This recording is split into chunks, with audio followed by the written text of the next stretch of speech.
I'm Melvin Miller, who was appointed principal of number 2 school in 1955. In 1955 was a year Disneyland opened. With the influx of newcomers coming into Orange County, the subdividers were buying up land all over Orange County, especially close to Disneyland. The Magnolia School District had an area of 2 miles by 3 miles, 6 square miles, mostly orange groves with 2 schools. One school was the Magnolia number 1 school, where Mattie Lou Maxwell was principal, and number 2 school, where Mr. Nielsen was a 6th grade teacher, and he was picked to be the superintendent to start searching out property was suitable for schools. And Mrs. Newsom was a principal of that school at that time, but she retired, and the board hired me to be the principal of number 2 school.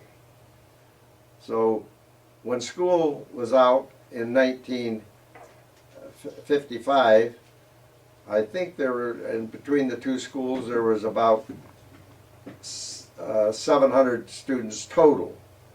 And when by summertime was over, there were probably 1,500 students.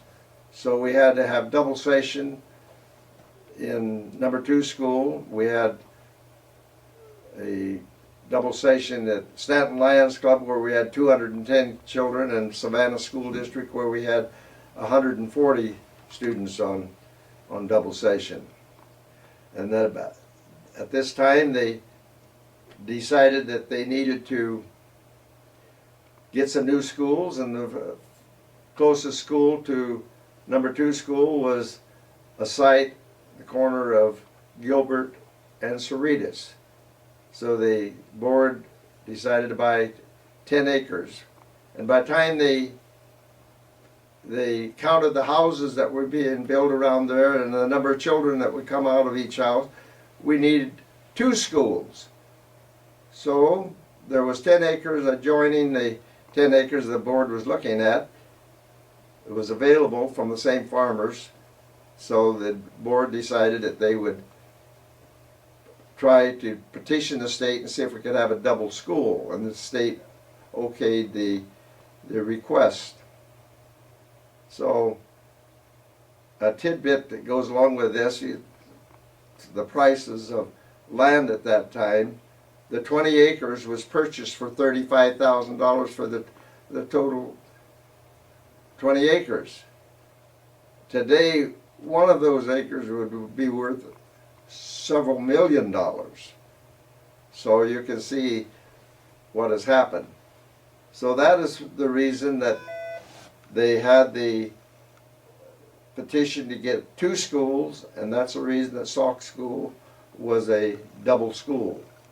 So this is when we broke ground for the Salk School, when we marched up from number 2 school with all the students, picked oranges, had a groundbreaking ceremony, and then went back to Salk School, and that was the beginning of Salk School. Hey, that's the last oranges that were picked on the grounds of Salk School. And here is the groundbreaking ceremony. This Mrs. Maxwell, there's Mr. Maddox, and Ken Nielsen, the superintendent, Mr. Hoskins, the president of the board, and all the kids from Magnolia number 2 school went up there. This is an invocation that the Baptist minister across the street came and gave. And there's the Mr. Nielsen. There's Mattie Lou Maxwell just to the left of the flag. She came down for the groundbreaking ceremony. That's Mr. Miller, the principal. the acting principal, I guess. There's Mr. Hoskins and Ken Nielsen. They're digging the first shovelful of dirt at Salk School. And there's the PTA president doing it. There's the first tree that was pushed over by a bulldozer. We had the bulldozer there for the ceremony, so he pushed over the first tree. Most of the kids, there's Mr. Hoskins in the driver's seat and Ken Nielsen, the superintendent, on the tractor. There's after the ceremony was over, the children were all walking back to Salk School, to number 2 school. There's Mrs. Garham. There's Herman the custodian. There comes Esther Lochner, who was later Esther Walter. Then the school, Walter School, was named after her. Mr. Rome. There's Mr. Nielsen, the architect, Mr. Frick, Mr. Hoskins, and Miss Maddox, and the principal, Mel Miller. They're all got a picture in the. There we are. We're all agreeing, I guess, that it was a good day. Okay, here we're coming back to the school. This is the old number 2 school down in Independencia. The one classroom that you saw there. There's Miss Haslam with her second grade students. The building you're seeing there is the only building from old number 2 school that's still standing. It was moved up. It was a 1 classroom kindergarten that was moved up to Maxwell School and is still standing there today. There's Miss Lochner again. How the cars parked out in front of on Garza Street.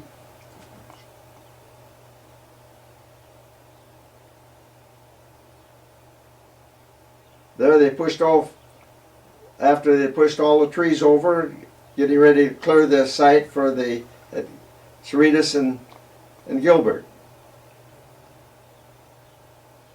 This was Orange Grove. The one, Gilbert Street was just a little 2-lane street.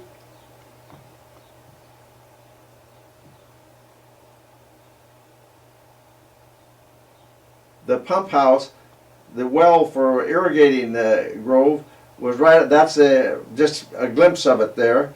There's Mr. Rohrbacher.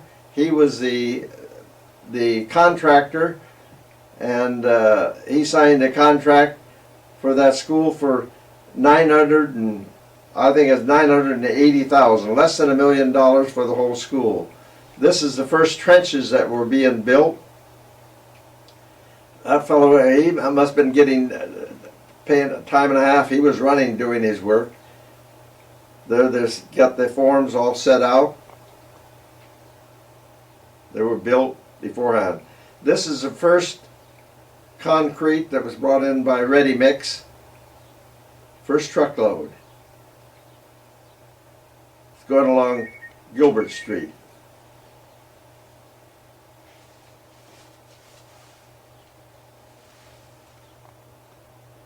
There's the orange groves that were across the street from Salk School.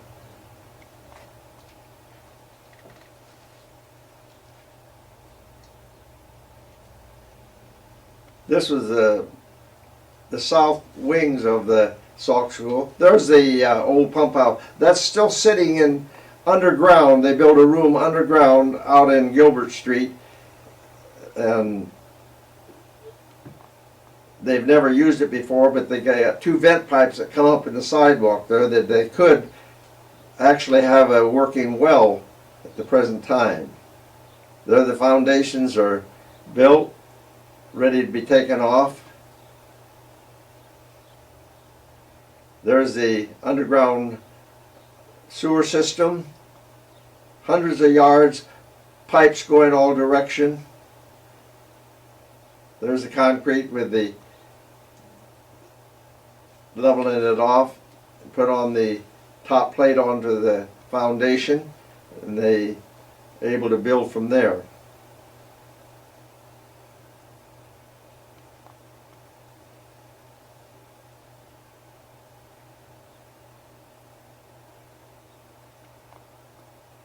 There that shows the whole section of the the upper grades. And the orange trees are across the street. Gilbert was just a little two-lane street at that time.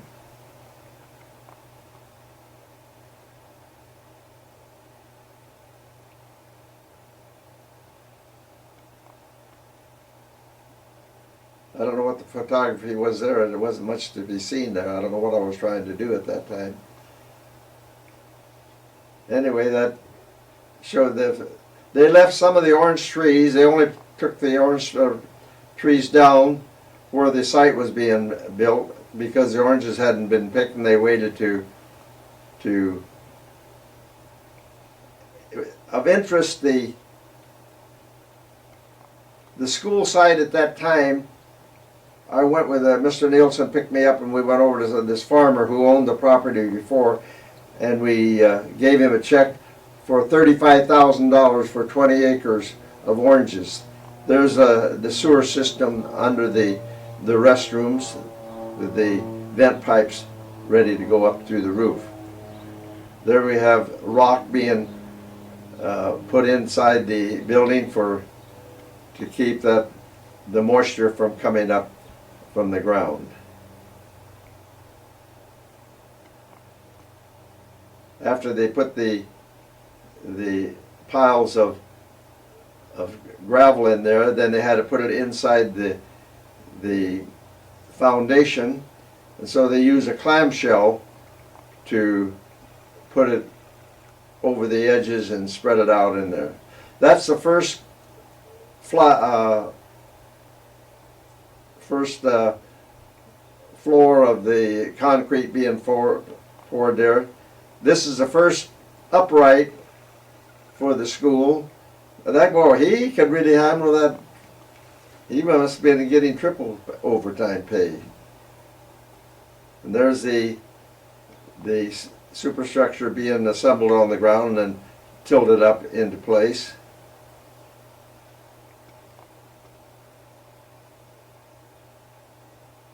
The construction of that building is so secure for children because there's no way an earthquake could knock that down.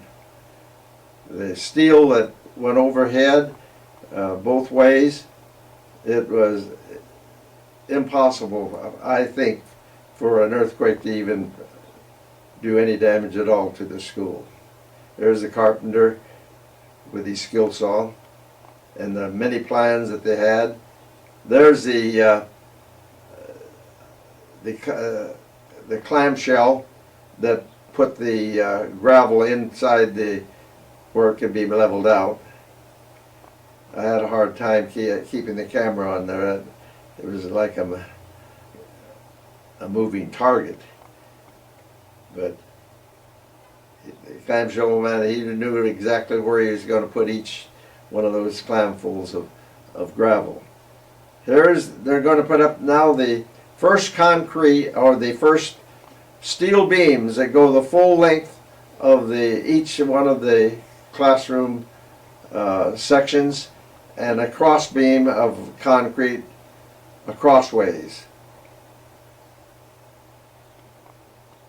It's kind of interesting, like a wild horse. They had a rope tied to one end of it so they could guide it into place. But they had that building exactly, oh, it almost got away from them. But everything just fit perfect. And they'd guide it in there, and then they'd untie it, go get another beam, put it up. But that's what, above the heads of all the children that have gone to school here, tremendous architectural feat that the Frick brothers performed. There's the outside building by the incinerator. I counseled a few kids out there in that brick building. There's some more of the construction of the uprights and all the studs, the windows. I tried to get every phase of the construction of a building in this film. Here they have you can see the steel pipes that are supporting the overhang for the walkways in front of each set of classrooms.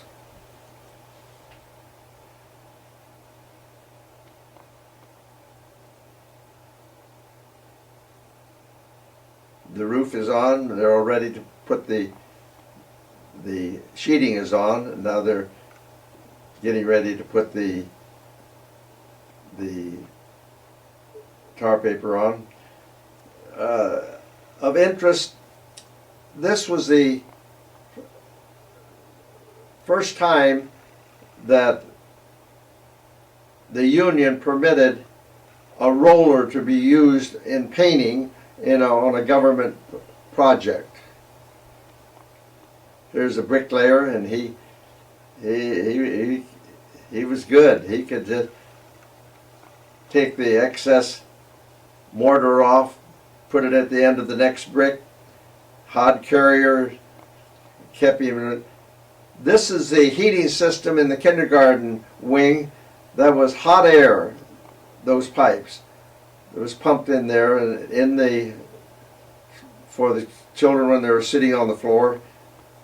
Here's putting on the hot mix, mopping it on. And then they put the rock on top of the hot mix. I think I'm not sure. I'm sure the building has been re-roofed sometime since then, because that's been 50-some years now since that building was built.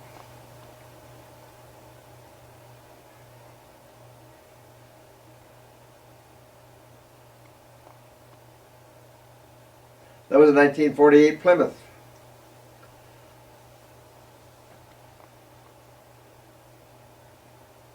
They're chopping the tar. It would split.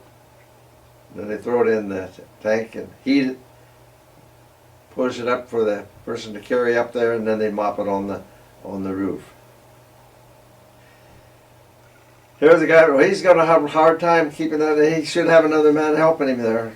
Well, he finally got it on there now. He's putting on the tar paper over the siding on the side of the building, and then they come along and they put the chicken wire on top of the tar paper. And this is the first plaster that was put on the building. Then they had days and days, months of where they were plastering. It seemed like they were never going to get through plastering. Everything was done by hand. Today they can blow it on, but everything there was had to be put down on by hand with a hod carrier carrying it to the plasterer. There's the backyard. I think we should clean it up a little bit because it's not looking too clean out there. But sooner or later they got it cleaned up. That's the old playground out there. The old playground, the new playground that's going to be. That was a new building with the sticks up. They were building the multi-purpose room at that time. That was the last building to be built.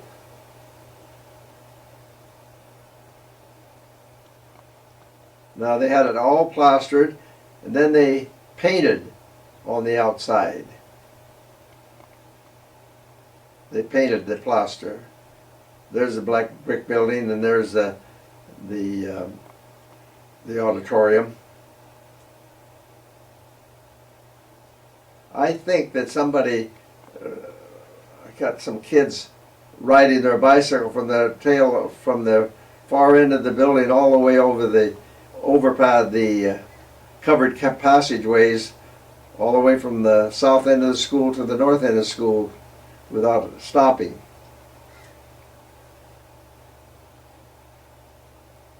They're still plastering. That's down in the kindergarten rooms now.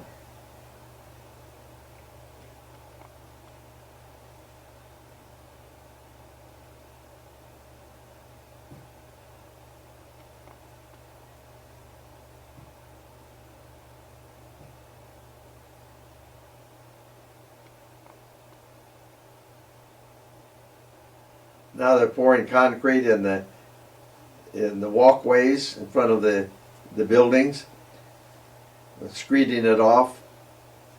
Then they come along and have to get down, and now this guy gives me the tip of the hat. Yes, sir, thank you.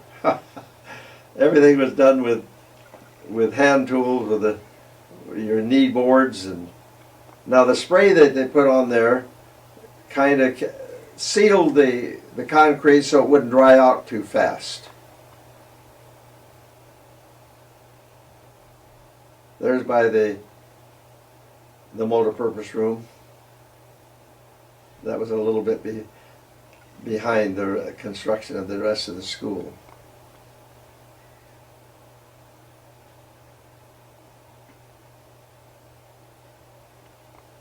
There's where the big tree stands now in the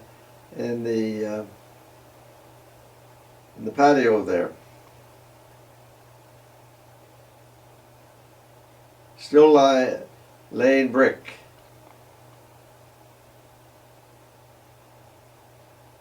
Those guys are real mechanics as far as they could almost do that blindfolded. Now watch him picks up the loose, where he scrapes off, puts it on the end, he doesn't miss a lick.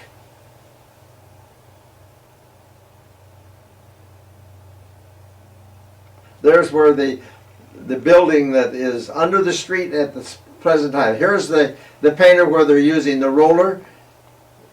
Now the union did not permit that until 1956. This was one of the first federal buildings or government buildings that was the union allowed a roller to be used.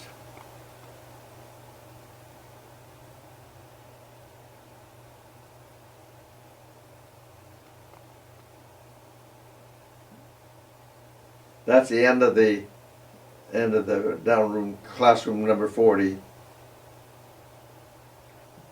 There's the pipes that you saw there. The pump house, there are the two pipes right there. That's vents that go out into under the street, and to this day there's a concrete room under Gilbert Avenue, and with the vent pipes where they could use and pump water there again. This is now the grading in front of the school, with the dirt mover and with a caterpillar pushing the tractor.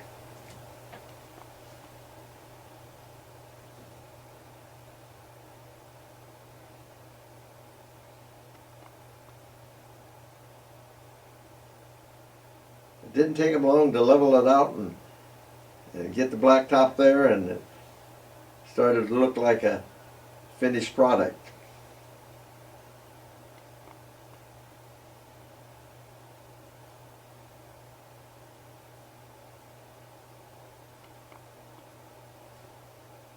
The tool that the tractor is pulling there is called a sheep foot roller. All those little things like a bunch of sheep walking over to pack the dirt.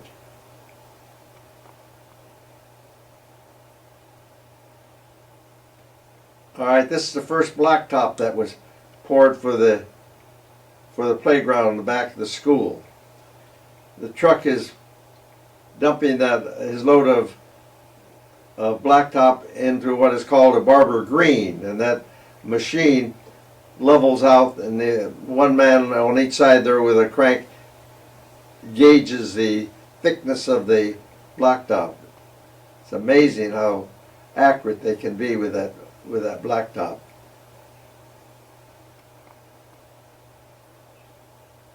There's a roller that rolls it, compacts the blacktop. Here's the first day of Salk School. When we're leaving number 2 school, everybody brought a paper sack, got their books in it. It was raining that day, but we took this flag down at number 2 school, Magnolia number 2. Girl Scouts. They're carrying there comes Mrs. Ralston on the left there, PTA president, and all the kids. It was raining that day. So now we're at Salk School. We're putting the flag up at Salk School for the first time.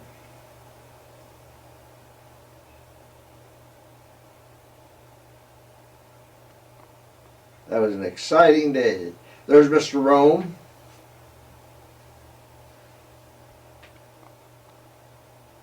There's the multipurpose room, teacher's dining room. We look out over the backyard. There's the office. Jonas Salk School. Looks like we have grass finally.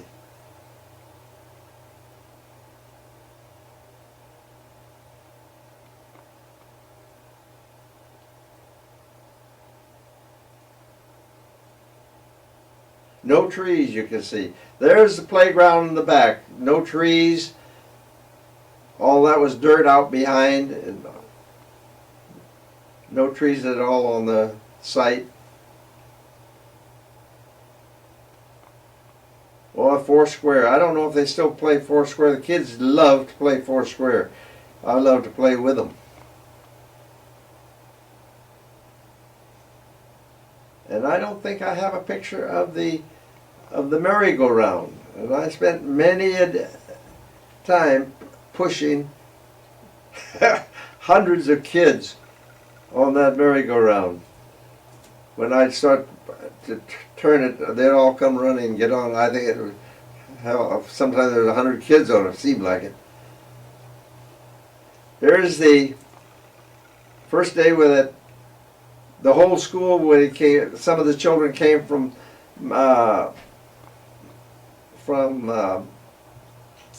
Maxwell School, and this is the first day that all the children were at Salk School.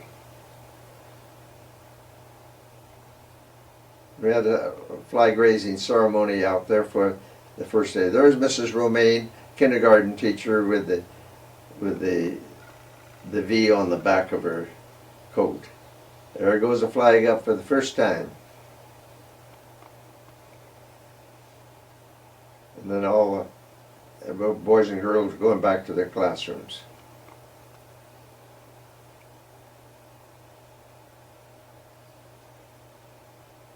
Here goes Agnes Kiefer. There's Miss Garum.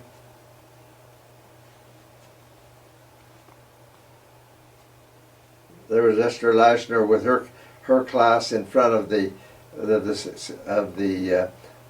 Jonas Salk School name. There's Esther Lashner right in the left hand, who is Esther Walter. The Walter School was named after her.